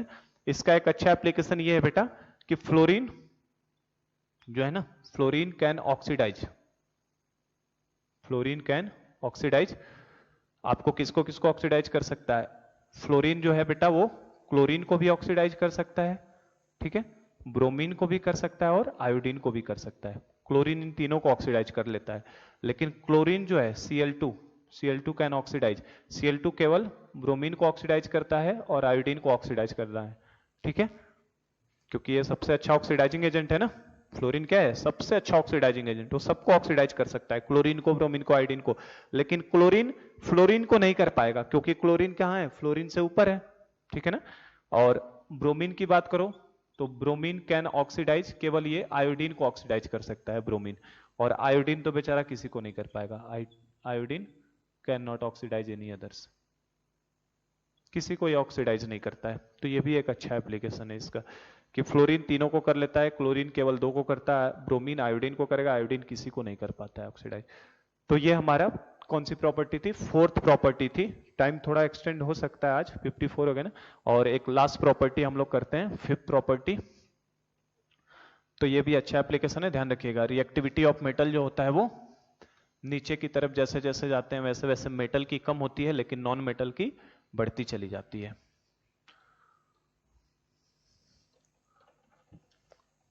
अभी मैं एक क्वेश्चन ले लूंगा, है ना, इन सब एप्लीकेशन को कंबाइंड करते हुए एक क्वेश्चन करवा दूंगा आपका।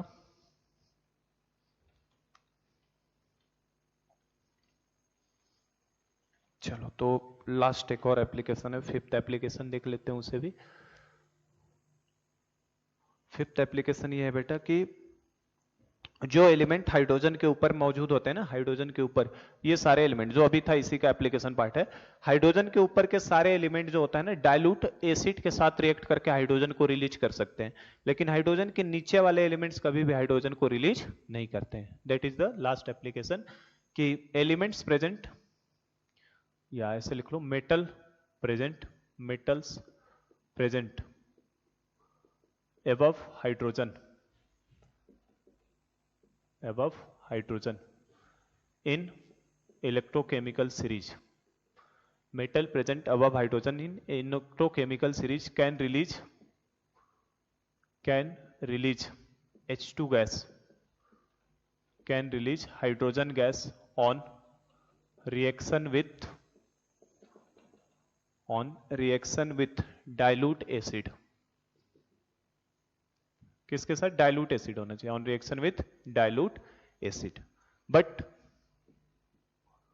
But metal present below, but metal present below hydrogen can not release, जो हाइड्रोजन से नीचे बैठे हैं वो लोग रिलीज नहीं करते हैं। जो हाइड्रोजन से ऊपर वाले एलिमेंट्स हैं, मतलब ये सारे एलिमेंट्स, ये वाले सारे एलिमेंट्स, अगर आपने मेटल को रिएक्ट कराया किसी भी डाइल्यूट एसिड के साथ तो हाइड्रोजन निकालेगा, इसके नीचे के कभी भी हाइड्रोजन गैस रिलीज नहीं कराते हैं। जैसे फॉर एग्जाम्पल मैं बोलूं आपको, अगर मान लो Fe की रिएक्शन आपको H2SO4 डाइल्यूट के साथ करा दिया है ना, तो ये डाइल्यूट एसिड हो गया फेरस, तो फेरस हमारा हाइड्रोजन के ऊपर बैठा है, तो ये बेटा आसानी से यहां से हाइड्रोजन निकाल के FeSO4 प्लस H2 बना सकता है। लेकिन अगर हमने मान लो कॉपर की रिएक्शन करा दी मैंने H2SO4 डाइल्यूट के साथ, कॉपर SO4 डाइल्यूट के साथ, तो यहाँ पे कॉपर कहां बैठा है देखो जरा, कॉपर हाइड्रोजन से नीचे है क्या? तो कॉपर हाइड्रोजन से नीचे है, तो यहाँ पे नो रिएक्शन, कोई रिएक्शन होने वाली नहीं है, वो निकाल नहीं सकता हाइड्रोजन को। ऊपर वाले एलिमेंट हाइड्रोजन रिलीज करते हैं, नीचे वाले एलिमेंट हाइड्रोजन को कभी भी रिलीज नहीं करते हैं, तो इस चीज को भी ध्यान रखिएगा। अच्छा एप्लीकेशन है। इन जनरल अगर बोलो तो कोई मेटल M है, अगर H2SO4 के साथ रिएक्ट किया और H2SO4 आपका डाइल्यूट हो, तो ये आपका है ना M2SO4 प्लस H2 निकाल सकता है हाइड्रोजन गैस, और इसको 2m कर देता हूं, प्रोवाइडेड कि ये जो मेटल होना चाहिए, मेटल जो होना चाहिए should be above H2 in electrochemical series. ये जो मेटल होना चाहिए M, वो हाइड्रोजन से ऊपर होना चाहिए इलेक्ट्रोकेमिकल सीरीज में। और इसका लॉजिक भी मैं दे सकता हूं, देखो इसका लॉजिक, सबका लॉजिक E0 सेल से ही है, E0 सेल से ही है। देखो कैसे, मेटल खुद बेटा 0 में था और 0 से किस में जा चुका है? +1 में जा चुका है, मतलब मेटल तो खुद ऑक्सीडाइज हो गया ना, M+ और इलेक्ट्रॉन खुद ऑक्सीडाइज हो गया है मेटल। और हाइड्रोजन देखो यहाँ पे कितना था, +1 में था, और +1 से हाइड्रोजन किस में जा चुका है? 0 में, मतलब इसका तो खुद क्या हो गया है? रिडक्शन। और मेटल का खुद क्या हो गया है? ऑक्सीडेशन। ठीक है, और जिनका ऑक्सीडेशन होता है वो एनोड बनते हैं, एनोड ऊपर होना चाहिए, और जिनका रिडक्शन होता है वो कैथोड बनते हैं, कैथोड नीचे होना चाहिए। तो आप देख सकते हो, इससे भी जज कर सकते हो, या ऐसे देख लो, मेटल ऑक्सीडाइज हुआ था और हाइड्रोजन की बात करो तो 2H+ plus 2 electron gives H2। तो इसके लिए बेटा क्या लिखोगे? इसका E0 ऑक्सीडेशन पोटेंशियल लिखोगे, और इसके लिए E0 क्या लिखोगे? Reduction potential. तो हाइड्रोजन का रिडक्शन पोटेंशियल फिक्स है 0, और मेटल का ऑक्सीडेशन पोटेंशियल E0OP। हाइड्रोजन के ऊपर जो भी एलिमेंट्स बैठे हैं इन सब का SRP क्या है? निगेटिव। इन सब का SRP क्या है? निगेटिव। तो SRP निगेटिव है बेटा, तो SRP है ना, SRP निगेटिव है, तो SOP क्या होगा? स्टैंडर्ड ऑक्सीडेशन पोटेंशियल पॉजिटिव ही होगा। स्टैंडर्ड ऑक्सीडेशन पोटेंशियल क्या होगा? पॉजिटिव। और ओवरऑल सम करोगे तो यही रिएक्शन तो हमें मिलने वाली है, ठीक है ना। तो आप हर चीज को लिंक करोगे ना तो आपको आइडिया लगेगा, इसका भी ये सेल क्या आने वाला है? पॉजिटिव आने वाला है। इसीलिए ऊपर जो बैठे हैं, हाइड्रोजन से ऊपर जो एलिमेंट्स बैठे होते हैं, ये आसानी से हाइड्रोजन गैस को रिलीज कर देते हैं, लेकिन हाइड्रोजन के नीचे वाले एलिमेंट्स कभी भी हाइड्रोजन गैस को रिलीज नहीं करते हैं। पिछले पॉइंट में भी यही लॉजिक था अपने पास, हर चीज E0 सेल से देखना है आपको, E0 सेल से ही सब चीजें पता चलती है। पर जो जानकारी दे रहा हूं उनको ध्यान रखो, आप बार बार ई नॉट सेल थोड़ी ना कैलकुलेट करने जाओगे। तो जो हाइड्रोजन के ऊपर बैठे थे वो लोग ऑक्सीडाइज हो रहे थे तो उनका पॉजिटिव ही आएगा। अब नीचे वालों के साथ जोड़ने पे क्यों नहीं होगा बताओ, नीचे वालों से, क्योंकि इन सब का तो बेटा रिडक्शन पोटेंशियल पॉजिटिव है, तो इनका ऑक्सीडेशन पोटेंशियल कैसा हो जाता, निगेटिव। अगर इस रिएक्शन की बात करते तो Cu किस में जाता, Cu+2 में जाता, तो इसका ऑक्सीडेशन होने का मतलब क्या हो जाता, उसका निगेटिव हो जाती वैल्यू, और माइनस निगेटिव और जीरो जोड़ते तो निगेटिव आने लगता ना। तो हर चीज को लिंक करोगे ना तो चीजें समझ में आ जाएंगी। तो ये हमारे सारे एप्लीकेशन बेटा यहाँ पे कंप्लीट हो जाते हैं। 1 घंटे का लेक्चर बन चुका है, ठीक है। तो ये हमारे सारे एप्लीकेशन यहाँ पे कंप्लीट हो गए हैं। तो एक क्वेश्चन मुझे इसके ऊपर एप्लीकेशन, सारे एप्लीकेशन को मिक्स करा के कराना था, तो just I will take 5 to 6 minute for that question, तो उसे भी हम लोग कर लेते हैं कंप्लीट, ठीक है। चलो, तो एक लास्ट क्वेश्चन बस इसका एप्लीकेशन पार्ट है, ताकि हमारा आज इलेक्ट्रोकेमिकल सीरीज पूरी तरह से कंप्लीट हो जाएगा। क्वेश्चन मैंने लिख दिया है पहले से ही, है ना, ताकि इसमें टाइम ना लगे अपने को। तो लास्ट पार्ट है, इसके बाद कल से हम लोग types of galvanic cell start करेंगे, है ना, कि गैल्वेनिक सेल जो होता है, कंसंट्रेशन सेल होता है, इलेक्ट्रोलाइटिक सेल होता है, किस तरीके से वो सब करेंगे। तो ये हमारे पास क्वेश्चन पड़ा है, जो अभी एप्लीकेशन हमने आज सीखा है। On the basis of following reaction, ये 4-5 रिएक्शंस दिए हैं आपको। On the basis of following reaction arrange A, B, C, D, E and H2 in electrochemical series. Electrochemical series में इनको अरेंज करना है, इन एलिमेंट्स को। काफी अच्छा ब्यूटीफुल क्वेश्चन है ना, हर तरीके के कॉन्सेप्ट को यूज कर लिया है इसके अंदर। और इलेक्ट्रोकेमिकल सीरीज में अरेंज करने का मतलब इंक्रीजिंग ऑर्डर ऑफ एसआरपी होना चाहिए, एसआरपी के बढ़ते सीक्वेंस जो हम लोग पहले से अरेंज किए हैं। तो अब इसमें डिसाइड करने का काम करिए, A C C D A B C D, इन सबको डिसाइड करना है रिएक्शंस को देख के। तो सबसे पहले तो नो रिएक्शन वाले पॉइंट को अगर पकड़ा जाए तो यहां देखो ये क्या है, नो रिएक्शन। तो बेटा अगर D आपको H2SO4 से, जो अभी मैंने एप्लीकेशन बताया, रिएक्ट करने पे कोई रिएक्शन नहीं दे रहा है, इसका मतलब D हाइड्रोजन से, पहले हाइड्रोजन को रख दो, पहले क्या आप करो, आप हाइड्रोजन को रख दो। अब हाइड्रोजन के कुछ ऊपर होंगे एलिमेंट, कुछ नीचे होंगे, क्योंकि हाइड्रोजन के कुछ ऊपर आ रहे थे और कुछ नीचे। अब H2SO4 से D जो है, H2SO4 से हाइड्रोजन गैस को रिलीज नहीं करा पा रहा है, नो रिएक्शन। तो अभी जैसा कि मैंने बताया, जो हाइड्रोजन के नीचे एलिमेंट बैठे हैं वो तो कभी नहीं निकाल सकते ना। अच्छा, इसको ऐसे लिख लेते हैं, यहां लिख लेते हैं हम लोग H2, और इसके ऊपर एलिमेंट लिखेंगे और नीचे, तो हमारा इलेक्ट्रोकेमिकल सीरीज बन जाएगा। अब D H2SO4 के साथ कोई रिएक्शन नहीं दे रहा है, मतलब D हाइड्रोजन से ऊपर होगा कि नीचे होगा, तो कोई रिएक्शन नहीं होने का मतलब D हाइड्रोजन से कहां होगा, नीचे। तो मान लो D को अभी मैंने यहां रख दिया, ठीक है। अब चलो और डिसाइड करते हैं। H2SO4 वाली एक और रिएक्शन मिली, तो पहले H2SO4 पे अटैक कर रहा हूं मैं, है ना, ताकि पीछे वाले से चलते हैं।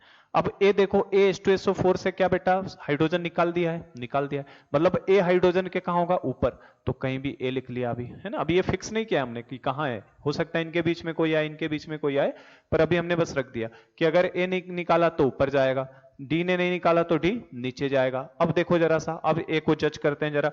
C जो है ACl2 के साथ रिएक्ट करके, है ना, उसके सॉल्यूशन के साथ रिएक्ट करके C ने A को डिस्प्लेस कर दिया, C ने A को डिस्प्लेस कर दिया। तो क्या रूल बताया था, ऊपर वाला एलिमेंट नीचे वाले एलिमेंट को डिस्प्लेस कर सकता है।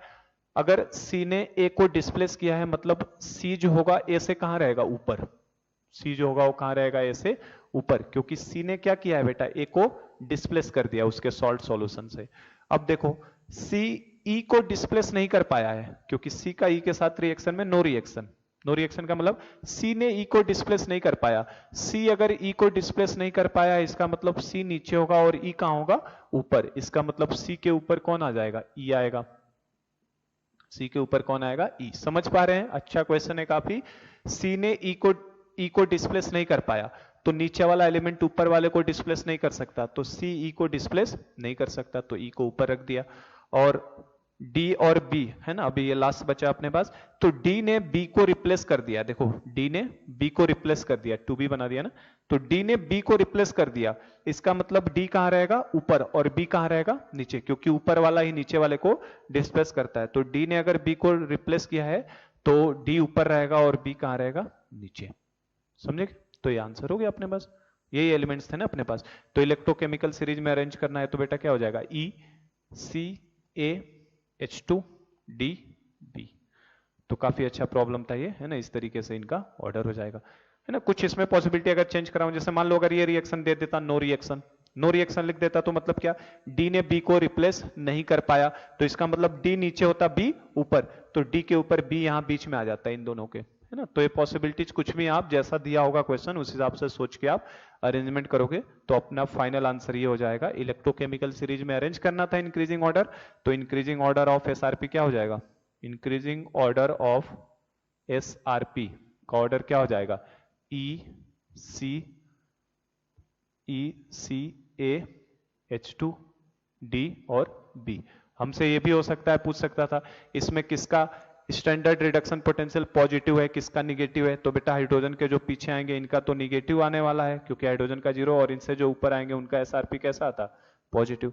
तो कुछ भी आपसे, है ना, any type of questions can be ask, इसके ऊपर बना सकता है। आपसे यही पूछ सकता था इसमें सबसे अच्छा ऑक्सीडाइजिंग एजेंट कौन है, तो जिसका एसआरपी सबसे ज्यादा हो सबसे अच्छा, ये देके पूछ लेता कि कौन सबसे एडवांस लेवल में सबसे अच्छा ऑक्सीडाइजिंग एजेंट कौन है, तो जिसका एसआरपी सबसे ज्यादा हो सबसे अच्छा ऑक्सीडाइजिंग एजेंट। सबसे अच्छा रिड्यूसिंग एजेंट कौन है, तो जिसका सबसे कम हो सबसे अच्छा रिड्यूसिंग एजेंट। इस तरीके के क्वेश्चंस भी आपके ऊपर बना के दे सकता है। तो आज का हम लोग यहाँ कंप्लीट कर लिया है पूरा हमने, है ना, इलेक्ट्रोकेमिकल सीरीज के एप्लीकेशन, और काफी टाइम मैंने देके पढ़ाया इसे, तो आप अच्छे से कर लो। सारे क्वेश्चंस इसी से मिलते जुलते हमें मिलेंगे। तो कल हम लोग types of galvanic cell start करते हैं। चलिए, थैंक यू सो मच।